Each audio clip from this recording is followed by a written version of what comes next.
Hi guys! Good afternoon, good evening guys. Ako ay i-compare ko lang ang original na Doktora Althea 345 sa fake. Ito guys, fake ito. Nabili ko sa online pero hindi na ako guys magbanggit ng pangalan kasi nag-search po ako sa YouTube kung ano talaga ang totoong original na Althea 345. Ito guys, i-compare ko lang sa iyo kasi nakita ko nun sa YouTube, dalawa lang po ang logo. At saka dito guys, apat ang logo. Kaya ito ang fake. Ito guys, at saka iba guys ang sold niya kasi ang sold niya ito nasa labas. Tapos ito naman guys, nasa loob. At saka iba talaga ang takip niya guys kasi bilog. Ito naman guys, ang takip niya medyo ano lang siya guys, yung hindi siya bilog. Tapos ito talaga guys ang original. Huwag kayo guys basta-basta mag-online ng ang Doktora Althea kung fake. Huwag kayo guys bumili ng tag 2 KD, 500, mga 3 KD, something like that. Kasi fake yan guys. Ako guys na fake talaga ako kasi compare ko yung dalawa kung saan ang original. Ito pala ang original kasi ang prices ng Althea dito sa Kuwait ay 9KD pataas. Pero yung iba mahal din talaga. Kaso lang doon ako nagbili doon sa isa kong online, pero ito talaga guys ang original. Ito guys, nabili ko rin doon sa online na isa. Ang nabili ko lang dito guys 2KD 500. Pero ang sinasabi niya sa akin guys, original.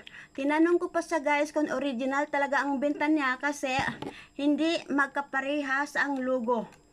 Kita nyo guys ang logo? Dalawa dito, dito apat. At saka ibang-iba ang mga takip. Oh, iba. Kaya guys, aware po kayo sa fake na Althea guys. Hindi ko naman sinasabi na perfecto ako mag-discuss, pero ginano ko na guys, compare kong dalawa kung saan ang original at saka hindi original. Ito guys, fake to siya kasi ito ang pinaka-original.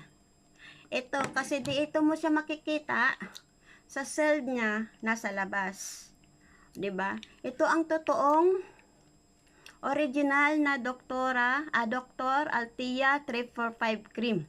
Aware po kayo dyan guys sa mga fake na mga Althea kasi malay mo masisira pa yung mukha nyo. Aware lang po ako guys kasi marami na daw nagkakalat ng mga fake na Doktor Althea cream. Aware lang po kayo guys ha. Iba-iba talaga guys. Tapos yung at saka makikita mo dito guys, yung 345 mayroon yan siya guys ng dust. Mayroon siyang dust. Ito guys, ang 345 niya, walang dust.